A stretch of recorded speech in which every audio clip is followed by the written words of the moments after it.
Hello friends, السلام علیکم. Welcome to dark stories official. جو دوست چینل پر نئے ہیں ان سے گزارش ہے چینل کو ضرور سبسکرائب کر لیجیے گا.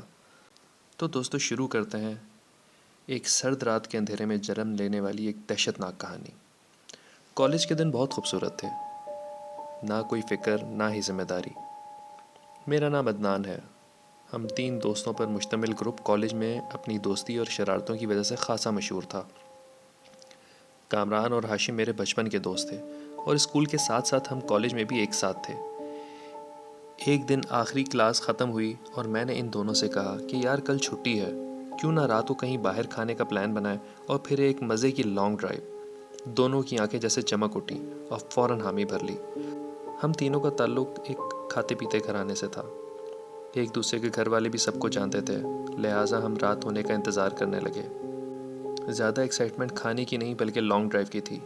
ویسے تو ہم اکثر ساتھ میں پھرتے تھے, راتوں کو ایک دوسرے گھر پڑھائی کے بہانے ہلا گلا کرتے تھے, لیکن اس طرح پلان کر کے لیٹ نائٹ لانگ ڈرائیو کا پروگرام کبھی نہیں بنا تھا. رات ہوئی, ہم نے اپنے طے شدہ ریسٹورنٹ سے کھانا کھایا اور ڈرائیو پر نکل پڑے. گاڑی میں ہلکا سا میوزک بہت سرور دے رہا تھا.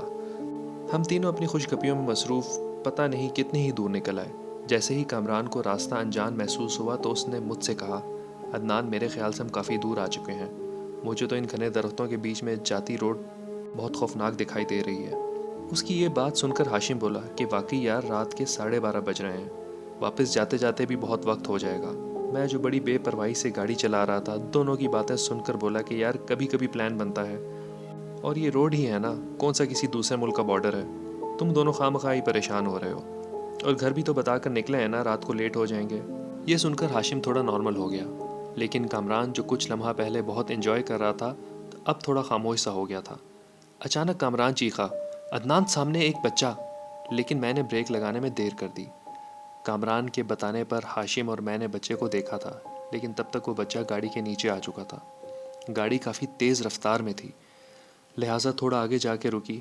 ہم تینوں گھبرائے ہوئے گاڑی سے اترے کہ بچے کو دیکھیں, لیکن یہ کیا, نہ وہاں کوئی بچہ تھا نہ ہی گاڑی پر کسی چیز کے ٹکرانے کا کوئی نشان. ہم تینوں تو جیسے منہ سے کچھ بولے بغیر حیرت سے ایک دوسرے کو دیکھے جا رہے تھے کہ اچانک ہاشم بولا کہ مجھے کچھ ٹھیک نہیں لگ رہا, یہ سب کیا ہے. میں نے خود بچے کو دیکھا ہے. ہم نے بھی اس کی ہاں میں ہاں ملائی, کیونکہ فہم صرف ایک کا ہو سکتا تھا, لیکن ایک ساتھ تینوں کا نہیں. ہم فوراً گاڑی میں بیٹھے اور واپسی کے لیے ابھی گاڑی کو موڑ ہی رہا تھا کہ سامنے ایک بوڑھی عورت آ کھڑی ہوئی, جو کہ لباس سے کوئی جگی میں رہنے والی خانہ بدوش دکھ رہی تھی. لیکن رات کے 1:30 بجے اس خوفناک بیابان سڑک پر کیسے؟ ابھی ہم اس سوچ میں تھے کہ کھڑکی پر اس نے دستک دی. میں نے تھوڑا سا شیشہ نیچے کیا تو وہ بولی, بیٹا مجھے تھوڑا آگے تک چھوڑ دو گے, مجھے سواری نہیں مل رہی, بس تھوڑا سا ہی آگے جانا ہے. کامران جو پیچھے بیٹھا تھا مجھے گھبرائی ہوئی آواز میں آہستگی سے بولا, عدنان لفٹ دینے کی کوئی ضرورت نہیں ہے. یہ کون ہے اور اچانک یہاں کیسے نمودار ہوئی؟ میں نے اس کی بات مکمل ہونے سے پہلے ہی کہنا شروع کر دیا, تو ہارر موویز کم دیکھا کر یار, ہو سکتا ہے کہ آس پاس ان جھاڑیوں کے پیچھے سے آئی ہو, ضروری نہیں کہ رات کو بیابان میں ہر دکھنے والی چیز غیر مرئی مخلوق ہو.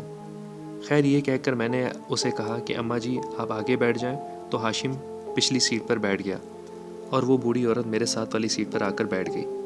میں نے گاڑی چلانا شروع کی. وقت بہت زیادہ ہو چکا تھا اور رات بھی کافی سرد ہو چکی تھی, لیکن میں چاہ کر بھی گاڑی تیز نہیں چلا پا رہا تھا کیونکہ گاڑی بہت بھاری بھاری محسوس ہو رہی تھی. بس بیٹا مجھے یہیں اتار دو. اس بڑھیا کے کہنے پر میں نے گاڑی روک دی. لیکن اماں یہاں تو کوئی سواری نہیں ہے, میں نے حیرانگی سے بڑھیا سے پوچھا. پھر جو ہوا اس کا تو تصور بھی کبھی نہیں کیا تھا. بڑھیا کی آواز میں شدید بدلاؤ تھا. بھیانک سی آواز میں بولی, سوال مت کرو ورنہ جواب سن نہیں پاؤ گے. ہم تینوں کو تو جیسے سانپ سونگھ گیا, اور جب وہ بڑھیا گاڑی کا دروازہ کھولے بغیر اتری تو ہماری چیخیں نکل گئیں. وہ بڑھیا کسی مکڑی کی مانند اپنے ہاتھوں اور پاؤں کے سہارے دوڑتے ہوئے درختوں کے بیچ میں غائب ہو گئی. میرے تو جیسے جسم نے کام کرنا ہی چھوڑ دیا تھا کہ دونوں نے مجھے زور زور سے ہلایا تو میرے حواس واپس آئے. گاڑی بھگا عدنان, ہاشم زور سے بولا, اور میں نے جیسے ہی ریس دی تو گاڑی نے جیسے چلنے سے انکار کر دیا. کامران جو کہ پھٹی پھٹی آنکھوں سے میری طرف دیکھ رہا تھا سمجھا کہ ڈر کے مارے مجھ سے گاڑی نہیں چل رہی. میں نے اپنی گھبرائی ہوئی آواز میں بولا کہ گاڑی خود بخود بند ہو گئی ہے اور سٹارٹ نہیں ہو رہی. ابھی پہلے ہی خون رگوں میں جمع ہوا تھا کہ اچانک پازیب کی آواز نے خوفناک ماحول کو اور دہشت ناک بنا دیا. آواز گاڑی کے پیچھے والی سمت سے آ رہی تھی.